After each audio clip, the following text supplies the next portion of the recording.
चौथी शताब्दी का भारत अभी भी राजनीतिक अस्थिरता और विखंडन के दौर से गुजर रहा है। छोटे छोटे गणराज्य और सामंत शक्तियां एक दूसरे से लड़ते हुए सत्ता की दौड़ में उलझे हुए थे, लेकिन इसी अराजकता के बीच एक नया युग बनने जा रहा है।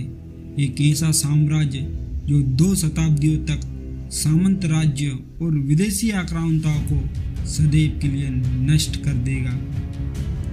समय श्रीगुप्त के द्वारा साम्राज्य की नींव रखवाने में सफल रहा, लेकिन साम्राज्य का विस्तार होना अभी बाकी था। घटोत्कच का समय इसी उथल पुथल के दौर से गुजरा, लेकिन अब अपने अंतिम पड़ाव पर है।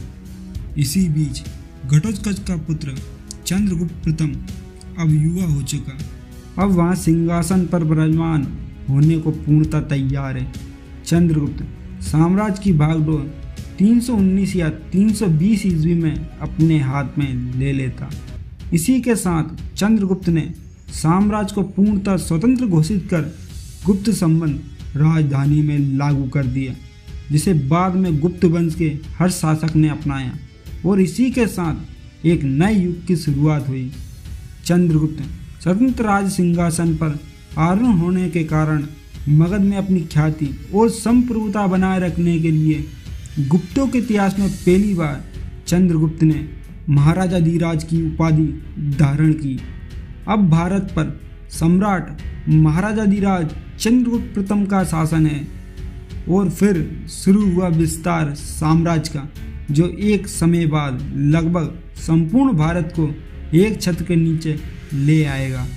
परंतु वह समय अभी दूर है। अभी शासन कर रहे चंद्रगुप्त प्रथम, जो मगध, प्रयाग, साकेत और गंगा की तरी भूमि को धीरे धीरे गुप्त ध्वज के अधीन लाने में सफल रहे, जिसका प्रमाण हमें वायु पुराण के एक श्लोक से मिल जाता है। सीमाओं को सुरक्षित करना, संधियों के माध्यम से मित्रता बढ़ाना और विरोधियों को बुद्धिमानी से नियंत्रित करना, ये चंद्रगुप्त के गुणों में से एक था। अपनी सीमाओं को स्थिर करने के लिए चंद्रगुप्त ने शिशुनाग वंश के राजा बिंबिसार की विवाह नीति अपनाई। अपनी सत्ता का विस्तार करने के लिए उसने लिच्छियों से संधि की, एक संधि जो जल्द ही पारिवारिक संबंध में बदल गई। स्थिरता बनाए रखने और सीमांतवर्ती राज्यों से अपनी सुरक्षा के लिए लिच्छियों ने इस संबंध को अपना लिया, क्योंकि दोनों ही नहीं चाहते थे कि 2 महान घरानों की मित्रता जल्द ही टूट जाए। उन्होंने विवाह किया लिच्छवी कुल की राजकुमारी कुमार देवी से। लिच्छवी एक ऐसा प्राचीन गणराज्य जिसकी शौर्य गाथाएं बुद्ध के समय से बिहार और नेपाल की धरती पर सदियों से गूंजती आ रही थी। कहते हैं कि इस समय लिच्छवियों का शासन वैशाली में न होकर नेपाल के अधिकांश भाग पर था। जब चंद्रगुप्त और कुमार देवी का विवाह हुआ तो 2 राजवंशों का मिलन हुआ। गुप्तों की वीरता और लिच्छवियों की प्रतिष्ठा ने दोनों को एक विशाल साम्राज्य में बदल दिया। इतिहासकार मानते हैं कि यह सिर्फ एक विवाह नहीं था, यह था राजनीतिक गठबंधन जिसने गुप्त वंश को मगध और उसके आसपास के राज्यों में सर्वोच्च स्थान दिला दिया।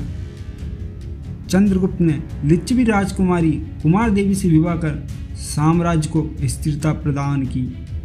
इस गठबंधन ने दोनों राज्यों को एक शक्ति में बदल दिया।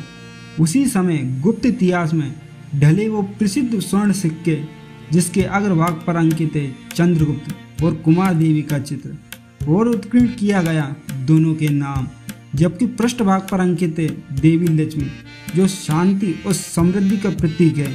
चंद्रगुप्त ने अपनी संप्रभुता बनाए रखने के लिए हर संभव प्रयास किए और साम्राज्य को एक योग्य शासक को प्रदान करने तक वे 335 ईस्वी तक राज्य करते रहेंगे।